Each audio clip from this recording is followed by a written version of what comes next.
OCO, and welcome to Exploring Cherokee History. My name is Kristen Mosier, and I'm the Cultural Collections and Exhibits Manager for Cherokee Nation Cultural Tourism. Today, we're going to be exploring the new two-part exhibit, From Talking Leaves to Pixels, on display at the Cherokee National Prison Museum and the Cherokee National Supreme Court Museum. This exhibit was originally on display at the Cherokee Heritage Center in 2015, but it was updated and adapted to a new format as part of the Cherokee Nation Syllabary Bicentennial. We have with us today the author of the original exhibit, Roy Boney Jr., Cherokee Language Programs Manager. Roy, thank you so much for joining us today. See you. I'm glad to be here today. Roy, what can you tell me about the origins of the original exhibit and what the driving force was behind creating the original exhibit?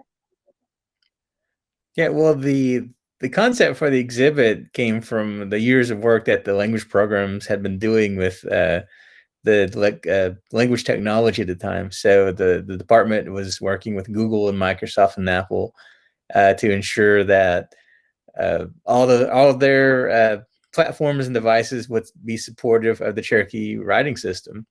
So as we did that, it required a lot of research over the years to figure out what elements we needed to make that successful. And so we had to show these companies historical documents and things showing the variations of the syllabary as they evolved through time, and to show that it was a viable writing system. So we had to go through all these archives and dig up these really interesting documents and pieces of history so we could not only show them but also learn ourselves what we were doing in terms of this evolution of how the writing system adapted to all the various technologies. So at the end of all of this, once everything kind of came together, the Cherokee Heritage Center director, Dr. Condesa Teehee, asked us to come up with an exhibit that displays the syllabary from its origins to where it came in terms of the technology. And so they asked me if I would curate the show, and I had never done such a thing, but I decided I would just go ahead and jump right into it. Roy, can you tell me what the difference is between a syllabary and an alphabet, and why the Cherokee language is considered a syllabary? Yeah, there's a common misconception, especially in the historical record. They often call Sequoia's invention an alphabet. They say the Cherokee alphabet. It's actually a syllabary, which means instead in an alphabet, like the English alphabet, you have consonants and vowels, and then but you can combine them in the words and sounds. But in the Cherokee syllabary, all the syllables, as they're called, they represent a sound. So like a syllabic sound. If you combine a consonant and a vowel together, you get that type of sound. Like, for example, there's the sound ga, which combines, the G sound with the aw sound. So you get ga. So that's a syllable. But the Cherokee syllabary also has a few characters that don't follow that model. So some people call it a modified syllabary sometimes. So we have 6 vowel sounds too, and we have an S sound that just makes this. So those other characters kind of make it unique in that sense. So it's not a total syllabary, but the idea is still there. What was it like to meet with companies such as Google and Apple to adapt a language that had originally been a very elegant cursive style writing into something that would need to use digital formats? Well, the idea of why we wanted to do this type of work was we had the Cherokee Language Immersion School, and we wanted the students there to have access to their language on computers and laptops, which at that point, this was the early 2000s, they sort of did, but the technology wasn't consistent across the board. So you had to ensure that every single computer had the same setup, and that was difficult to do. And if you got outside the network or the system, you couldn't guarantee the people in the community had the same setup as well.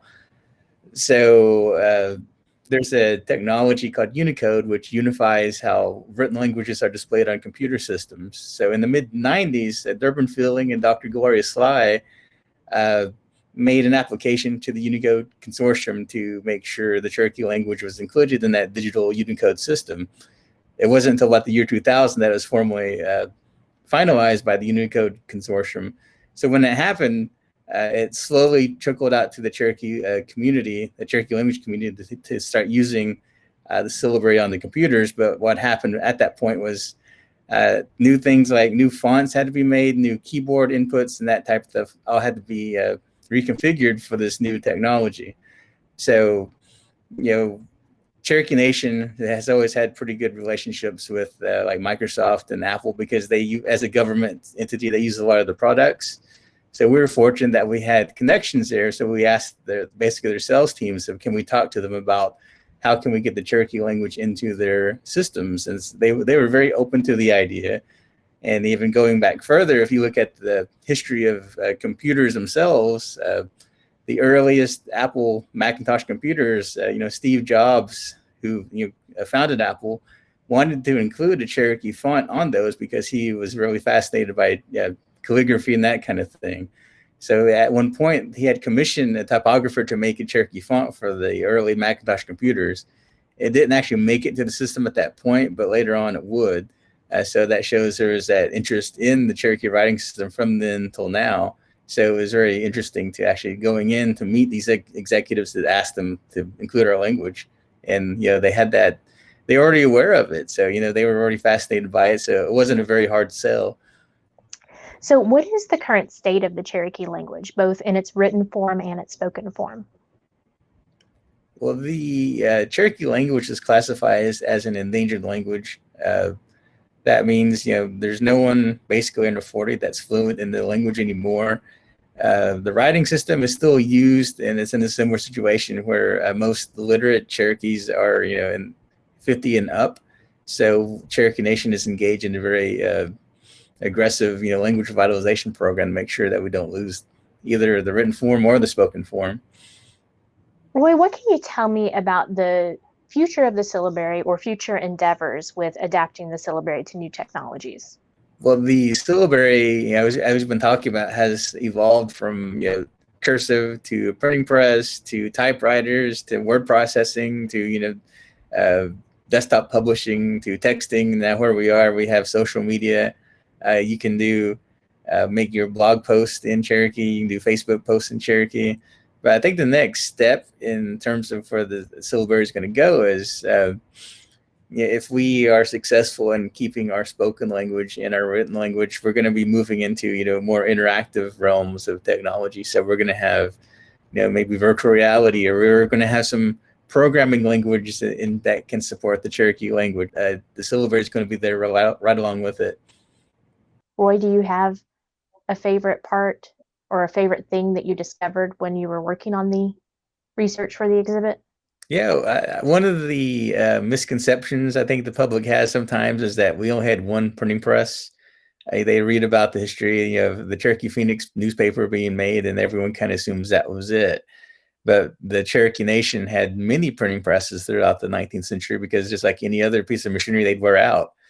And they had to order different pieces of type a lot. So back in the 19th century, Boston was a center of, they were known for making typesets and that type of thing. So there are many orders that went from Cherokee Nation to the Boston area to create a Cherokee typeset.